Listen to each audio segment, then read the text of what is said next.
This isn't in the questions. Okay. Why do atheists believe there is no God? Argue their point. Argue their point? Yeah. Like, so from their perspective. Yes. Okay. So from their perspective, the idea, okay, so again, this Convince me. All right. Wow, this is really flipping the tables around. Yeah. All right. So all right. So let's call it for what it is. You're wrong. God exists a lot. That's a lot of them everywhere.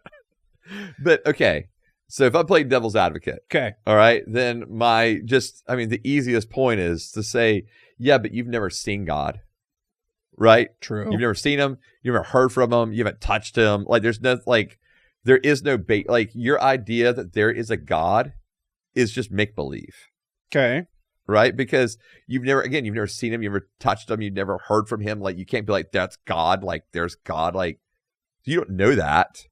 And so it's denying logic in and of itself to believe that there's a God.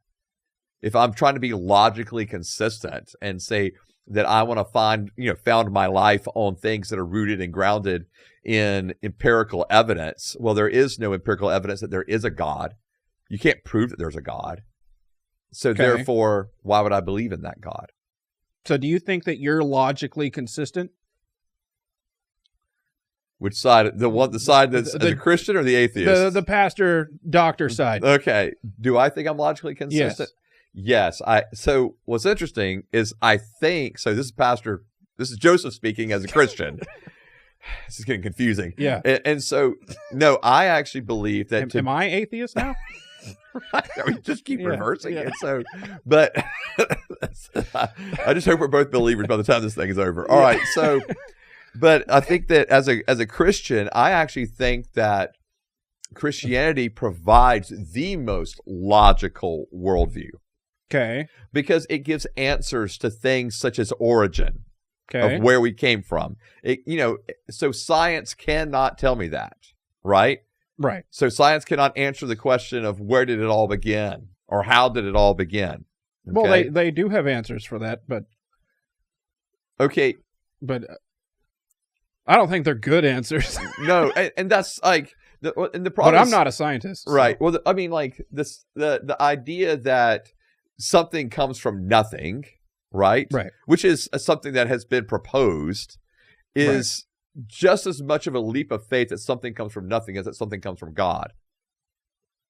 If you want to put it that way. True. So in other words, to me, both of them are as logical as the other. Okay. And I would actually argue that as a Christian, the idea that there is a divine, intelligent designer outside of time and space that is able to create something out of nothing makes much more sense to me than nothing spontaneously creating something when we've never seen that repeated before or afterwards. Right. And we can't, and obviously in a testing way, we cannot test that either. Like we cannot have a quote unquote space that has nothing in it to then run tests to try to create something out of nothing. Because even in the most empty quote unquote space, we still have substance. There's still something that is there. And science tells us that matter cannot be created. Mm-hmm. We can destroy it now, though. Yeah, we can destroy it. Atomic bombs. Boom. And so I think that, that's why I say, like, for example, the issue of origin, we have an answer for origin, why we got here. When we talk about things like morality, as Christians, I have an answer for morality, of why we believe what we believe, why our morals are our morals. Does your morality mesh with your logic? Yes. Okay. And so for me, that's one thing. Science, for example, so if I'm coming at it from a scientific perspective or a modern worldview cannot tell me morality. Science cannot tell me morality. Right. It cannot speak to morality. Where did morality evolve from? Right. Or explode from nothing from? Correct. Yeah, because I cannot run a scientific test to give me morality, right? Cannot do it. And so therefore, for me, that falls short of being logically to be able to speak to enough things logically and coherently. I think actually Christianity does a better job of that than atheism. Morality would be the worst thing to evolve. What do you mean? Because it makes things worse. Morality makes things worse? Yeah. Okay. In what way? Because if we just acted like animals, and there really was, I mean, we believe there's nothing after for animals. Right. If we acted that way and just evolved to survive longer and fly and breathe underwater and go to space, right, then that would be way better than worrying about not running over somebody on the highway in my car and getting charged with manslaughter because the whoever thinks I did it on purpose and going to jail for a few years. Right. Yeah. Right. So I wouldn't have to deal with any of that crap. Right. So you're saying let's or just think about any of it or worry or no one, because no one would care. So you're saying like if there was just literally no morality. Right. Like in other words, there's no one telling us this is moral or this is not moral. Right. Yeah. I think that science has to be honest about that too, right? Like if I take a modern worldview, then I have to be honest about the fact that it's not giving me any kind of clarity on actually what is moral and not moral, you know? Right. Like what is preventing me from going out and running over somebody with my car, right? Like who cares? Right. I wanted to. I instinctively felt like it. Yeah. And I understand. I did it for my own survival. Right. Because I needed to get somewhere fast.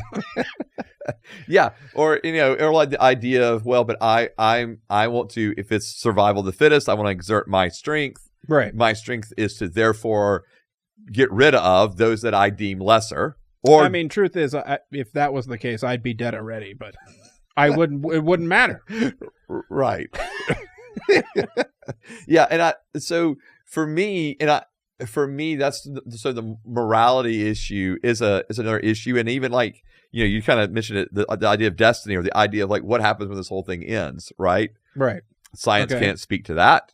We do. We speak to it. And granted, we speak to it in a way that talks about heaven and hell. And people may or may not like that, right? But there's an answer. But there's an answer. In the same way that people may not like the fact that we are talking like that Christians say this is moral or this is not moral. They may not like the morality that we're landing on, but at least we have a consistent, coherent line of thought that says we believe this is moral based upon, and I know we're going back to a book, quote unquote, of teachings that were found, in the first century, AD, and then the collection of teachings that we find in the Old Testament scriptures. And so we realize that, we're going back to a book, but as a Christian, at least, I'm going, yeah, but there's been a consistent moral, movement, for thousands of years. So where did God come from? Nothing? And that's the thing, like, so this is the way I would frame that, is that everything that exists has to exist based upon necessity, okay, of its own existence, or based upon causality. Okay? Okay. And so everything that exists is either there because it's necessarily there or because it was caused or created to be there. Okay. Okay. And so when you because that's one of the things people will ask is, right, like, so, well, but what's the answer for God, right? Like, if you're going to say where the universe came from, right? And I'm going, well, the universe came from the God. Okay, so then where did he come from? Where did he come from? But what I'm also saying is those are not two equivalent things.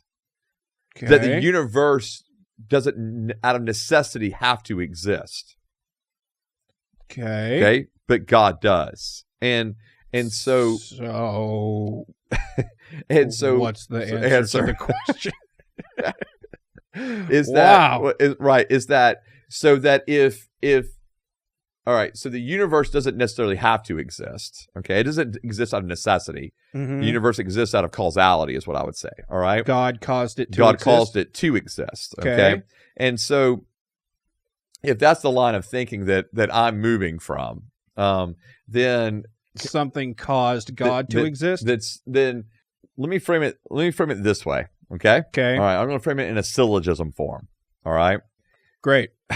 All right, so syllogism just simply being, that we have premises that lead to a conclusion. Okay? That's what that means. I knew that. So premise 1, everything that exists has an explanation of its existence. Okay? Okay. Either in the necessity of its own nature or in an external cause. Okay? Okay. It exists either out of necessity of its own nature Okay. or an external cause. If the universe has an explanation of its existence, that explanation is God. Okay? Okay. The universe exists. We acknowledge This that. is the Bible? No, this is just me reading a syllogism. All right. The universe exists. What's this? Who wrote this? Where'd this come from? So I'm grateful for Dr. William Lane Craig at this moment. Okay. All right. And so the universe. Where'd he come from? God created him. All right. So Where'd God come from? that's what we're getting to, man. Oh, okay. Sorry. Hold on. All right.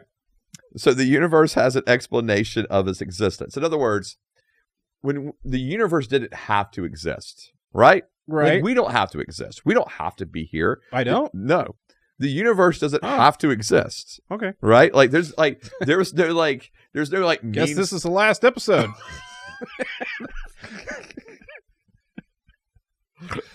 Oh, I hope not. All right. So, all right. Because we don't have to be here. Right? Right. So the universe didn't have to exist. Okay, I got that. But where'd God come Okay. from? So this is what I'm getting to. So the universe had to have something that was outside of time, space, matter, right? Okay. To create it, to cause its existence. Okay. Okay? Because the universe is not existing out of its necessity of its own nature. Because it doesn't necessarily have to exist. Right. Whereas God necessarily has to exist. Okay. Because if there is a universe, okay, if there's a universe, then God has to be the explanation for the universe. And you can't keep moving the goalpost back, right? Of going, well, then where did that come from? Where did that come from? At some point, we have to say there is a divine being that exists outside of time, space, and matter, Okay. and that is not existing out of any kind of external cause, but rather out of the necessity of its own nature. So he exists cause? Correct. Just cause. Just cause. So shut up about it and quit asking questions. That's the answer? Well, He exists because. Right. Because the universe doesn't have to exist necessarily, right? As we've talked. Yeah. Okay. And so there had to be a point that was prior to the universe's existence. Because. And that really is the answer of, well, then what was that point prior to the universe's existence? And again, so something logically had to have been there. Okay? Is. Right? And so, for example, using those words, when Moses asked God, who do I tell the people sent me when Moses is going back into Egypt? Uh-huh. God's response is, Cause. well, he says, I am. Okay. And that means Is. Be. It literally means be. Right? Like, Okay. always has been, presently is, always will be. Right? Like, be. Okay. That's what I am. And so that's so what's new creation gonna be then? What do you mean? Is that just a new thing that was created from the is? Okay. Yeah. That would be a new... It came out of Ben? That would be a new thing created from the quote-unquote be. From the I am. From the I am. Yeah. From God. Okay. So he exists because... Yeah, he exists necessarily to his own nature. Like, okay, so atheists don't believe this at all. no, 100% they do not. Okay, so right, because they just don't. Oh. Well, of course they don't. That's right. Right. Because, all right, and because it just took you 10 minutes to explain it. So well, I think no, but like trying to use logical like movement, right? Like, right. Okay, so like whatever begins to exist has a cause. The universe began to exist, therefore the universe has a cause. Okay. And what I'm saying is the cause nothing? Me saying that the cause is God, or to me, is a much more logical statement than to say, well, nothing, because something cannot come out of nothing. Now, okay. you could offer up other options if you'd like. You can say this universe began to exist because aliens outside of this universe created it. The aliens that are. Or that, yes. And if you would like that am they because am be is right. So, so if you want to believe aliens that were outside of this universe created this universe, you can believe that aliens outside of this universe created this universe. I like the Matrix one. Okay. Yeah. That's the one you're going with? Yeah. All right. That's fine. Yeah. Everybody's just, in a big dream. Why do you ask? Well, 'cause. Yeah, and I would say, and someone had to create the Matrix. Right, but then I would say someone would have to create God. Yeah, but my point being, see, but there had to be, okay, say that's fine. Okay. So you're saying that it's just circular logic correct. all the way back. So because something at some point had to be. Go back, okay, something at some point has to have been there because of necessity of its own nature. Oh, because we're here. Correct. So if I am, mm-hmm. then something had to am also somewhere. Mm-hmm. Always. Yes, and that's the point I'm getting to, right? I'm going to put that on a poster. You can name it. If I am, then something right. had to am also somewhere always.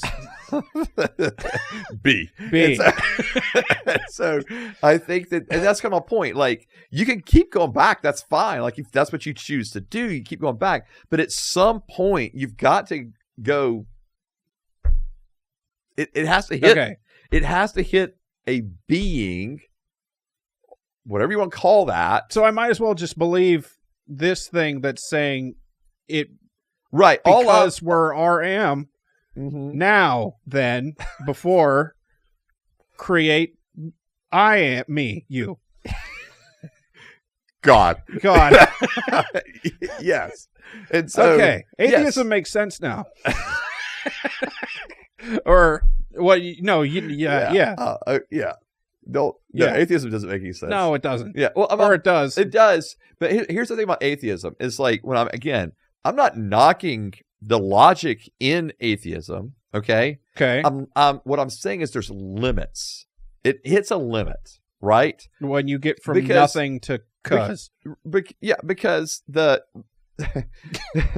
there's you could go, if you want to go all the way back to the beginning point, right? Yeah. And go, okay, I can empirically, by evidence, show that these, that this matter existed, right? Whatever that matter was, okay. Right? That's there. Okay, cool. Who put it there? How did it become? Right? What was its cause? And so, and why? And how? Right. And when? And yes. who? All of those things. Yeah. Right? Because you can get back to why. Right. And so, yeah, because there is a limit where I hit that wall, right? Yeah. I can't go back any further. But that wall doesn't really exist. The wall exists. Where? Or the point. Okay. Well, not okay. Yes. There's not a wall that exists. Okay. All right. We don't want to start triggering people with walls. All right. So. Oh, right. Yeah. It's easy to climb over. It's nice. And then paradise is on the other side. Something. All right. So there's a point we're going to all get to. Yes. So that's the limit is that point in our brains. Right. Okay. And in reality. Okay. In true we can't explain who, what, when, where, and why be right. us. I mean, in a reality, like we can if we go all the way back, there's this point. It's not just in our brains; it's a real thing.